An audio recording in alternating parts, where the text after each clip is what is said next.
Earlier this week, Eli Lilly sued four GLP-1 telehealth companies, Mochi Health, Delilah Health, Willow Health, and Henry Meds, were all sued for selling illegal knockoffs of Zepbound.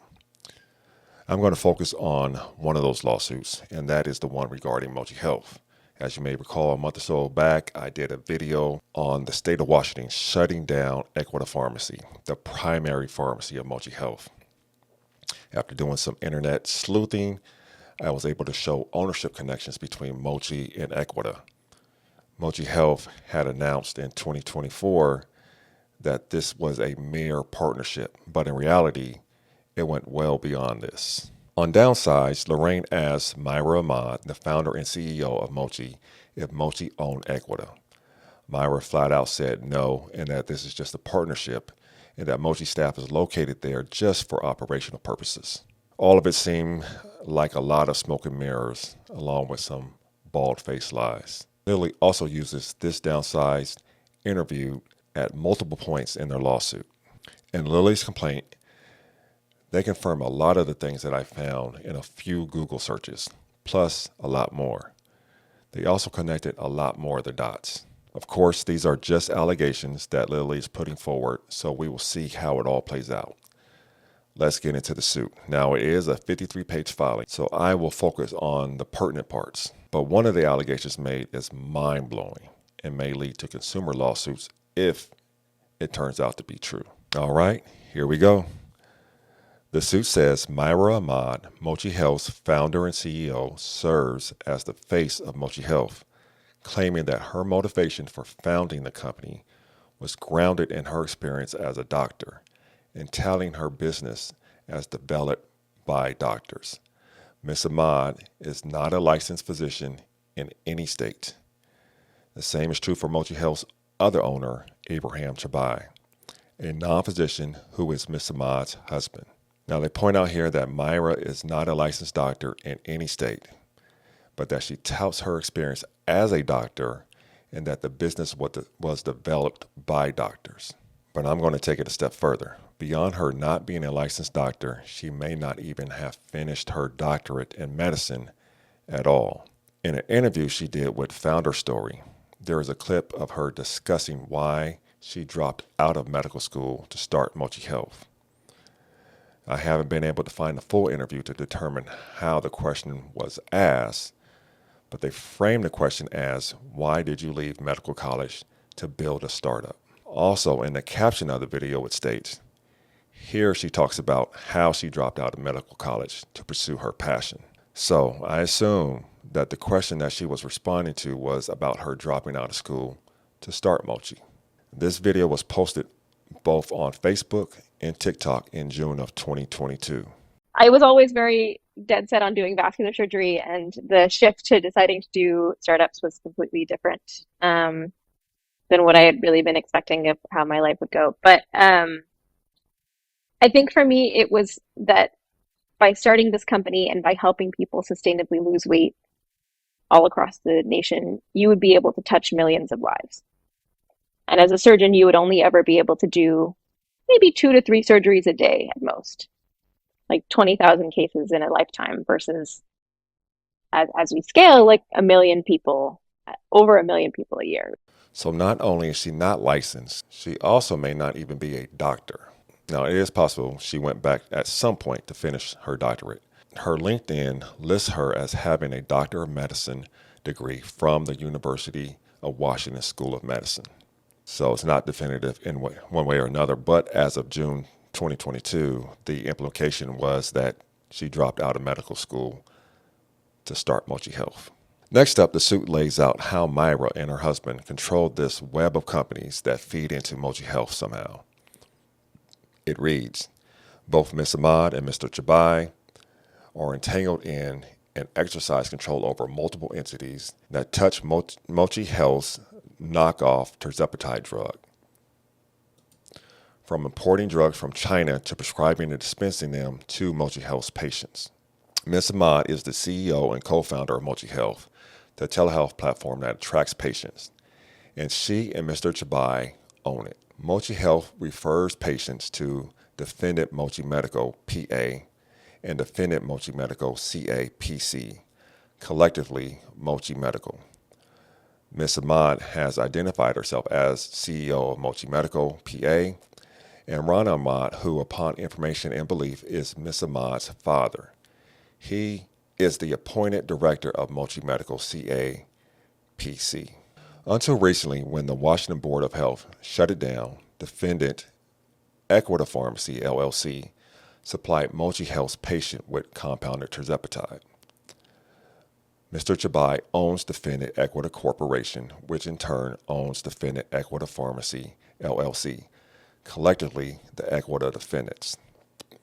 Aequita Corporation currently shares an address with Aequita Pharmacy, LLC, and previously listed as its address the same location identified for Ms. Ahmad's active National Provider Identifier. Upon information and belief, USA Distribution, LLC imports weight loss drugs to Aequita Pharmacy from China. Ms. Ahmad is the governor of USA Distribution, LLC. Mochi Health's Washington registration lists Ms. Ahmad and Mr. Chabai as governors and Rana Ahmad as its registered agent. Mochi Health is funded by Dexterity Capital. Abraham Chabai is co-founder of Dexterity Capital. So they lay out that Myra's husband owns Aequita Corporation, which in turn owns Aequita Pharmacy, and they at one point shared the same address as Myra's active National Provider Identifier. The National Provider Identifier is used to identify providers in administrative and financial transactions. All entities covered under HIPAA must have this identifier. They further point out that Mochi is funded by a quantitative trading firm known as Dexterity Capital, and that Myra's husband is the co-founder of Dexterity Capital. So many layers to this thing. Additionally, they state that Myra is the governor of a company named USA Distribution LLC, which imports weight loss drugs from China to provide them to Aequita Pharmacy. And if that is not enough, the suit alleges that USA Distribution is importing research-grade meds from China. Research grade as in not suitable for human consumption research grade. Now that is a bombshell right there. If that is true, there might be some patient lawsuits on the horizon. The implication here is that Aequita Pharmacy was providing its patients and Mochi Health patients with research grade peptides that are not fit for human consumption. It is important to note that this allegation is from someone on Reddit that claims to be a former employee that posted an image of a packaging slip, but it also was pertinent enough to make it into the lawsuit.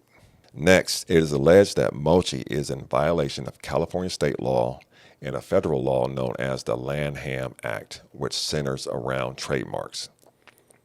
It states, through their conduct related to compounded tirzepatide, defendants violate California state law and the Lanham Act in multiple ways, including the improper corporate and unlicensed practice of medicine, unfair competition, and false advertising. California law requires that medical decisions be made by doctors and as a result restricts unlicensed individuals and corporations from engaging in practice of medicine, including through exercising undue control over physicians' medical practices. Despite this, Mochi Health and its unlicensed owners exercise undue influence and control over, among other things, the prescribing decisions of physicians at Mochi Medical, and as a result, engage in and aid and abet the unlawful corporate practice of medicine. Over the span of just 8 months, Mochi Health switched dosages and prescriptions for patients en masse at least 5 times, with corporate interests rather than doctor decision-making driving the changes. In August 2024, Mochi Health changed prescriptions for its customers, changing all prescriptions from tirzepatide mixed with an additive called niacinamide to tirzepatide mixed with an additive called pyridoxine. Just 3 months later, in November 2024, Mochi Health announced it was unilaterally moving patients to a different compounding pharmacy, Aequita Pharmacy. This shift came with two changes in drugs for patients. Mochi Health switched patients back to tirzepatide compounded with niacinamide. Mochi Health also unilaterally changed tirzepatide doses from those similar to Lilly's FDA-approved dose strengths to non-standard doses that have never been studied. For instance, patients previously prescribed a 10 milligram dose of tirzepatide automatically transitioned to an 8.8 milligram dose.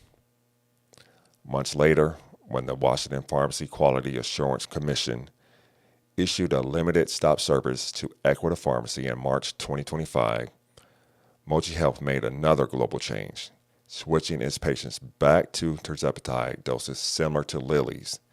A month later, in April 2025, Mochi Health again changed drugs for patients, this time swapping patients' prescriptions to tirzepatide with different additives of glycine, niacinamide, or pyridoxine. There was no patient-specific or medical reason to make these unilateral alterations to patients' doses and formulations en masse at least 5 times in just 8 months. Rather, Mochi Health's reasons for the change was its business's bottom line and the mistaken belief that its alteration would allow it to continue selling and making money from knockoff tirzepatide, underscoring that these prescription changes are not patient-driven medical decisions, but rather were unduly influenced by corporate interests. Mochi Health repeatedly assured customers leading up to the switch to tirzepatide niacinamide combination in November 2024 that adding niacinamide was not clinically significant. So basically, they are alleging that by changing everyone's doses en masse, instead of doing patient-specific dosing, they are interfering with the patient-doctor relationship. And since neither Myra nor her husband are licensed medical providers, they are violating California state law. And this also strikes at the heart of legally compounding based on specific patient needs. You can't argue that you're providing specific prescriptions for specific patients' needs if you are using universal dosing for all of your clients. Now, next, they take aim at Aequita Pharmacy's supposed independence in their partnership with Mochi Health. They state, Aequita Pharmacy holds itself out as an independent mail-order pharmacy, engaging in customizing medications. But as described further below, this is false. The Aequita defendants are intimately linked with Mochi Health. When queried as to whether Mochi Health would eventually transition all of its patients to Aequita Pharmacy, Ms. Ahmad asserted that she thinks that that's the goal, and that Mochi Health aim to fully transition over the next couple of months. This is in reference to the interview Myra did on Downsized. Further, they point out that Mochi Health lists jobs on its website and third-party job boards that are jobs at Aequita Pharmacy. They say, these listings include positions for pharmacy staff and legal counsel. These job postings further erode any distinction between Mochi Health and Aequita Pharmacy. They go on to give an example of a patient contacting Aequita Pharmacy about the shipping of their meds and got a call back from Mochi Health instead. Similarly, when patients contact Aequita Pharmacy, Mochi Health is the entity that responds. One patient reported that they contacted Aequita Pharmacy through their contact form on the website to ask if they ship to my state. This patient received an email from Mochi with the answers and sent a return email stating, I never contacted them, as in Mochi, and why are they responding to an email that I sent to Aequita? The suit then circles back onto the interview that Myra did with Downsize, where it states, despite this, Mochi Health has denied all allegations that Ms. Ahmad and or Mochi Health owned Aequita. Ms. Ahmad, too, has been steadfast in her denial of ownership of Aequita, going as far as explicitly denying ownership herself in a February 2025 interview. Question, so you guys are partners, I guess. You don't own that pharmacy? You're more than partners with them? Them as an Aequita? Answer, yeah, so we have our staff that are there for operation purposes, but we don't own the pharmacy. The suit further states, and when questioned about the overlapping ownership between defendants, Mochi Health, falsely and fraudulently denied all allegations that Mochi Health owns Aequita. Now, I personally know that some affiliates recounted the all-hands meeting that Myra and Mochi called after Washington shut the pharmacy down, and multiple affiliates stated that they were told that her husband owning a company named Aequita Corporation and the name of the pharmacy being Aequita Pharmacy was strictly coincidental, and there was no relationship whatsoever between the two. So that's all I'm going to recount about the lawsuit at this time. If any, most, or if all this is true, I'm not sure how they figured they would get away with any of this. It's not just incompetence, but it's also greed and fraud. And now I'm still hearing from so many Mochi Health patients that are still complaining that they have not received any of the medication from the time that they were at Aequita or when they switched over to Empower. And they can't get in contact with them, they can't get a response, and they can't get their money back. So a lot of them are doing credit card chargebacks in order to get their money. All that Mochi has done was offered one free month of membership. So that's kind of disappointing.